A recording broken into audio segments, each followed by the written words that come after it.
Item ಯಾವುದೇ ಇರಲಿ try ಮಾಡಿ ಆಚಿ ಚಿಕನ್ ಮಸಾಲಾ.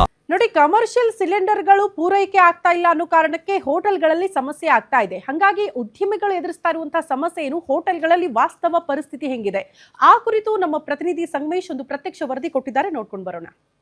ಅಂತಾರಾಷ್ಟ್ರೀಯ ಮಟ್ಟದಲ್ಲಿ ನಡೆಯುತ್ತಿರುವ ಇರಾನ್ ಇಸ್ರೇಲ್ ನಡುವೆ ನಡೆಯುತ್ತಿರುವ ಯುದ್ಧವನ್ನ ಈಗ ತಿಂಡಿ ತಿನಿಸುಗಳ ಮೇಲೂ ಕೂಡ ಪರಿಣಾಮ ಬೀರ್ತಾ ಇದೆ ಅಂತಾನೆ ಹೇಳ್ಬೋದು. ಯಾಕೆಂದ್ರೆ ವಿದೇಶಗಳಿಂದ ಏನು ಭಾರತಕ್ಕೆ ಗ್ಯಾಸ್ಗಳನ್ನ ಸಪ್ಲೈ ಆಗುತ್ತೆ, ಇಂಪೋರ್ಟ್ ಅನ್ನ ಮಾಡ್ಕೋತಾರೆ. ಆದ್ರೆ ಎಲ್ಲೋ ಒಂದ್ ಕಡೆ ಇಂಪೋರ್ಟ್ ಅನ್ನ ಸ್ಥಗಿತವಾಗಿದೆ ಅಂತ ಒಂದು ಬೆಂಗಳೂರಿನ ಹೋಟೆಲ್ ಅಸೋಸಿಯೇಷನ್ ಅವರ ಒಂದು ಪತ್ರಿಕಾಗೋಷ್ಠಿಯನ್ನ ನಿನ್ನೆ ಮಾಡಿದ್ರು. ಯಾವ ವಿಚಾರಕ್ಕಂದ್ರೆ ಈಗಾಗಲೇ ನಮ್ಗೆ ನಿನ್ನೆಯಿಂದ ಅಂದ್ರೆ ಸೋಮವಾರದಿಂದ ಬಂದಾಗಿ ಕಮರ್ಷಿಯಲ್ ಗ್ಯಾಸ್ಗಳನ್ನ ಬಂದಾಗಿದೆ. ಹೀಗಾಗಿ ನಾವು ಈ ಮುಂದೆ ಕಮರ್ಷಿಯಲ್ ಗ್ಯಾಸ್ಗಳನ್ನ ನಮಗೆ ಪೂರೈಕೆ ಆಗದೆ ಇದ್ರೆ ಯಾವ ರೀತಿ ಮಾಡಬೇಕು ಅನ್ನೋ ಒಂದು ವಿಚಾರವನ್ನ ನಿನ್ನೆ ಪತ್ರಿಕಾಗೋಷ್ಠಿಯಲ್ಲಿ ತಿಳಿಸಿರ್ತಾರೆ.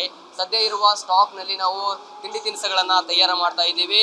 ಮುಂದೆ ಸಪ್ಲೈ ಆಗದೆ ಇದ್ರೆ ನಾವು ಅವಶ್ಯಕವಾಗಿ ಒಂದು ಹೋಟೆಲ್ಗಳನ್ನ ಬಂದ್ ಮಾಡಬೇಕಾಗತ್ತೆ ಅಂತ ಒಂದು ಮಾತನ್ನ ಕೂಡ ಹೇಳಿದ್ರು.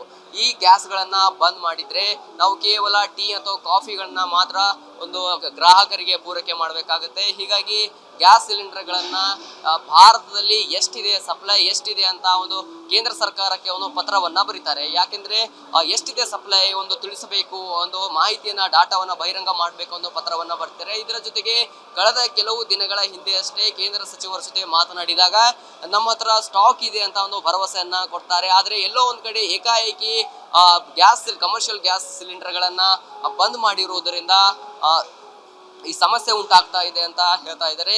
ಈಗ ಎಲ್ಲಾ ಹೋಟೆಲ್ಗಳಲ್ಲಿ ಎಂದಿನಂತೆ ತಿಂಡಿ ತಿನಿಸುಗಳನ್ನ ಬ್ರೇಕ್ಫಾಸ್ಟ್ ಮಾಡುವುದನ್ನ ಜನ ಬರ್ತಾ ಇದ್ದಾರೆ.